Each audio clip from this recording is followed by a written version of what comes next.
Hey guys, Osso here from Acquisition Partner. Super excited to bring you this video today. What I'm going to do in this video, and stick around to the end because I'm going to show you exactly what we did within our hiring process to build a $10 million agency that worked with international brands all around the world. Now, when we started our agency, like anybody, we were kind of doing service delivery in-house. I was having to get stuck into it. When you're starting a business, you kind of have to wear every single different hat that you can imagine and can't imagine. But we got it to the point where we created a hiring process where we were able to basically reduce and eradicate all of our exposure to hiring risk. So bringing on unscrupulous employees, wasting a lot of time and resources and money on employees who then turned out to not be as experienced as they said they were, and things like that. So we built a system of procedure and a workflow that really ironed out all of the kinks in the hiring process. And I'm going to show you exactly how we did that in this video today. So first things first, what I'm going to do is jump over into our email marketing agency kind of system flow here. Now I've got a couple of videos about how we transitioned from a traditional agency to actually a productized business. So check that video out. I'll link it below if you're interested in learning a bit more about that too and why we did that. But first things first, what I'll do is just run you through quickly our process here when we built the agency. So at the start we had our agency. We wanted to select a niche and a wider vertical really, which is e-commerce. Within that, we did niche down further. This is slightly outdated, this workflow here. We committed to and selected a email service provider for our service delivery, Klaviyo, and then we basically go through a process of setting it up for all of our clients and managing those accounts on an ongoing basis. So zooming down here to the hiring process. Now, after we had set up our business and all of our social proof and landing pages, things like that, we then got to work hiring. And what we realized very quickly was that with an email marketing agency, and specifically if you are using Klaviyo, you are going to have a huge spectrum, a wide-ranging spectrum of talent and capabilities that is really kind of, variable based on international location and countries too. So we would have individuals that we would put out job ads for email marketing account managers. They would say that they could do that and manage accounts, and we thought originally, well, we can just bring the clients on and then we can shift those off and do a bit of wage arbitrage, charge more for our clients and then pay our employees, and they can manage the accounts in totality.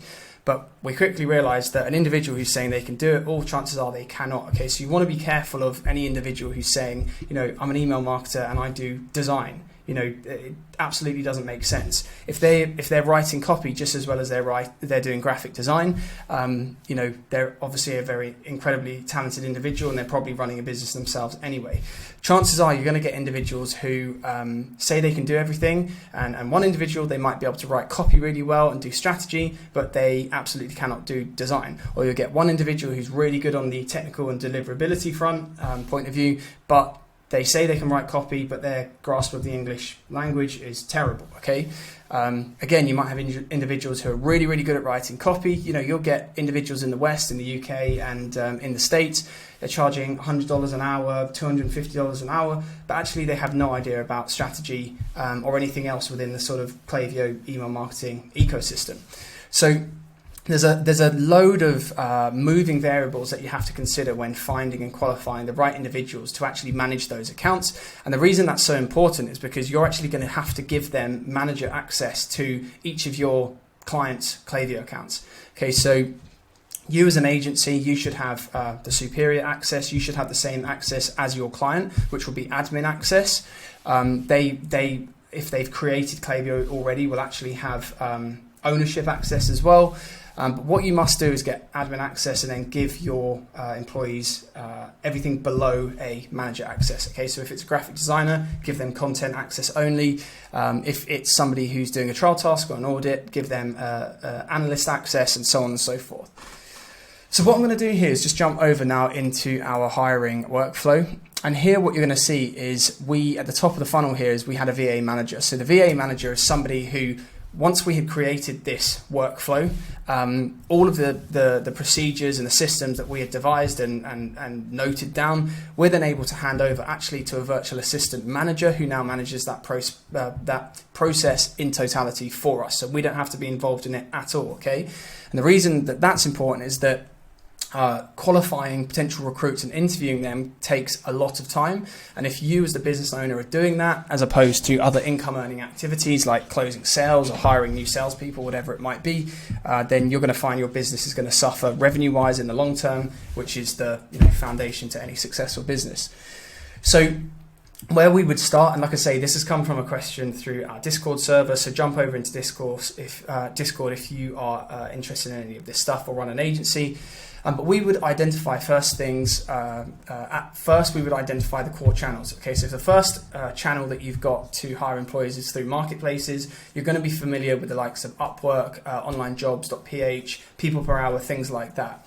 The second option here is agencies. So you can go to a specific recruitment agency, say in the Philippines or wherever it might be, or Thailand, and they will be run sometimes by a Westerner, sometimes by an Australian person, whatever it might be, and they will actually already have a pool of qualified candidates that they will then plug into your business, but you do have to pay a premium for that service because they've already front-loaded a lot of that work.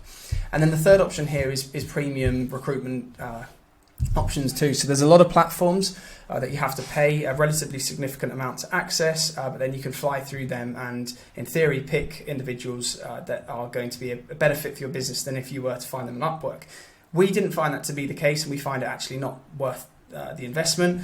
So the first place we suggest is going on to Upwork. We're going to show you in this video exactly how you need to do it in a way that you can avoid all of the shit and all of the time wasting activities and people, and actually find the diamonds in the rough. Okay, and the most empowering thing when you have a business and perhaps you're starting out, or you're a year or two into your journey, the most empowering thing is actually delegating and being able to delegate to an individual, or at least a team of individuals that you fully trust, and they work through all of their work to deadlines, they're accountable, they meet their targets, and really they help grow your business. That's what an employee, that's what a team is there to do. Okay, you pay money to have them, so they should make what they are doing payable and revenue generating. Okay. So once you've picked your platform, like I say, go to Upwork. Very simple. You'll probably have a profile already. What you're going to have to do is go through general screening. All right, so use Google Forms or Airtable Forms, create a screening questionnaire and get as much information from them as possible. Okay, so you are the business owner. It's the money out of your pocket that you are paying and giving these individuals to work for you. So ask them all the information and questions that you need to know. Okay, don't just ask names, email addresses, things like that. If you're interested in anything, ask the question, what's your hobby? Whatever it might be, whatever's going to give you a better snapshot of that individual, and also a secondary sort of effect of having a detailed screening process is actually seeing how well that they follow tasks and they carry out tasks. Okay, so if they fly through it and don't give you correct answers, leave it there, don't follow up with them. All right, so what we'd do then is build out a Airtable through the form. It would go into a database, and we would basically have an Airtable base of all of the employees that we were in the process of hiring. We'd have a number of workflows dependent on their status. So in this case, we would go for what we called full stack Klaviyo marketing managers, and these were individuals that could manage a Klaviyo account, but they couldn't do design. Okay, so if you're running an agency or building an email marketing agency, you really only need a full stack Klaviyo account manager and a really good graphic designer. And a good graphic designer does not have to cost a lot of money. We were using a graphic designer from South America. She was brilliant. I believe she was around $25 an hour, which absolutely doesn't break the bank. And we have had graphic designers, junior designers in the past from the likes of Eastern Europe, where we've paid $11 an hour, $8 an hour, things like that. But the quality and the standard is of oftentimes come, massively lower than the designers who are slightly more expensive. Okay, so they don't have to be, terribly expensive, but when you have a good designer specifically for email marketing, it makes life a lot easier and you get more results and conversions.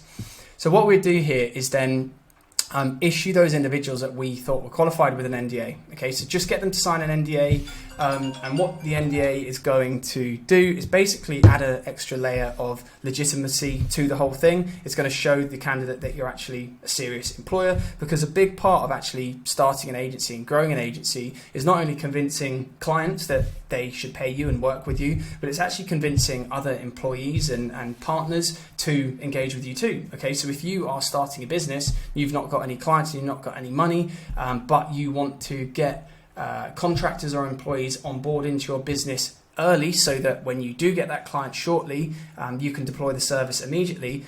you've got to think about how hard it is to actually convince a good individual, a very talented individual, that you're going to do what you say when they have no idea who you are or what you're doing or what you're capable of, okay?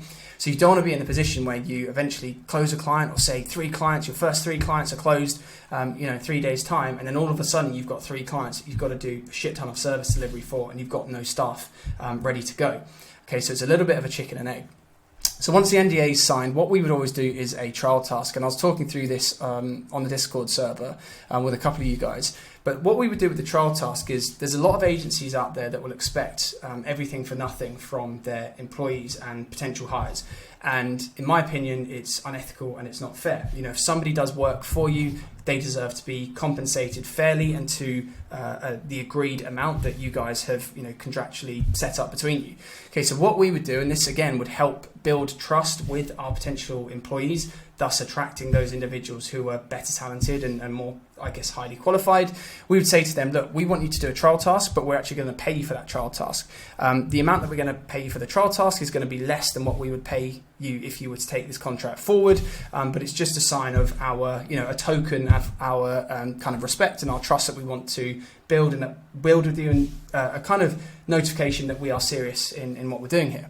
So with that trial task, what we would typically do is give them analyst access to one of our client Klaviyo accounts, potentially because we were dealing with a lot of inbound and outbound leads that we were going through this process with anyway. We needed audits to be created and created quickly. So we would have a lot of potential employees on the books. We would say to them, look, it's a new client. We're going to set you up with analyst access, which is pretty much the lowest level of access that gives them the highest level of exposure that they need to do an audit within a Klaviyo account. And we would say to them, do an audit, and we're going to cap your time to 1 hour or 30 minutes or 2 hours, whatever you're prepared to allow and pay for. And if you are successful, you will actually take this audit on, and it will be the scope that you work on. So what we're doing there, we're not only incentivizing them to do a good job through paying them fairly, we're also saying to them that if the better job that you create, we're incentivizing them to do a better job and to strive for more.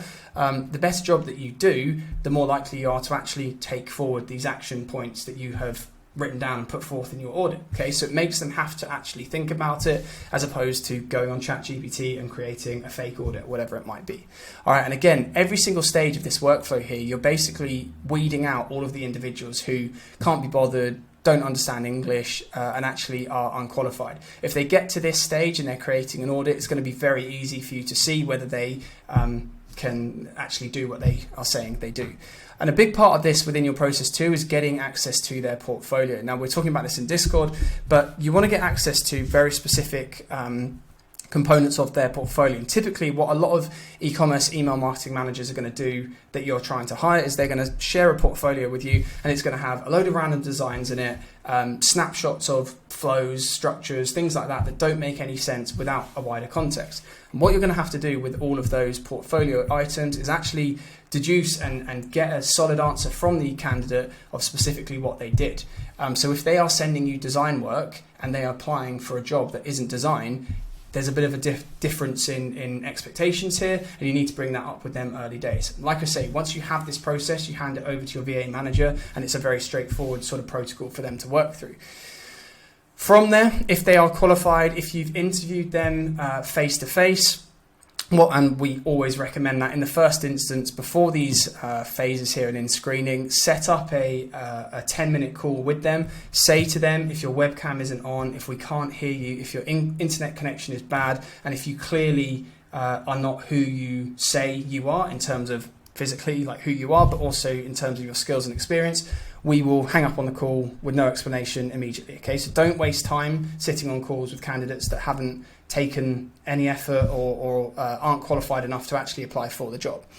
So from there, what we do is issue a contract. Within that contract, everything in their audit, everything that goes into the client's scope, you want to include in the contract. You want to pin them down to absolute deadlines and physical, tangible tasks so that there is no ambiguity. Okay, so even if they are super good at what they do and demonstrate really good understanding of everything, make sure that you clarify every single action item within the scope that they're going to sign with you as an agency and in your contract. And spell it out as clearly as possible, and take time doing that, because I promise you it's going to save you a ton of stress and a ton of money as opposed to you having to retrospectively go back and manage that employee when they're not matching and meeting your expectations. All right, so from there, what we would do is go through an onboarding process. I've created a video on how we use ClickUp in our agency to do this. So I'll link that video down below too. Take a look at that video as well, because it shows you a little bit about how we onboarded clients and manage employees too. So again, guys, I wanted to keep that video less than 10 minutes there. We're about 15, 16 minutes. So I'm going to cut the video. Like I say, this video is designed to give you a snapshot of how we hired our employees. We did a lot of damage with a very small but mighty team.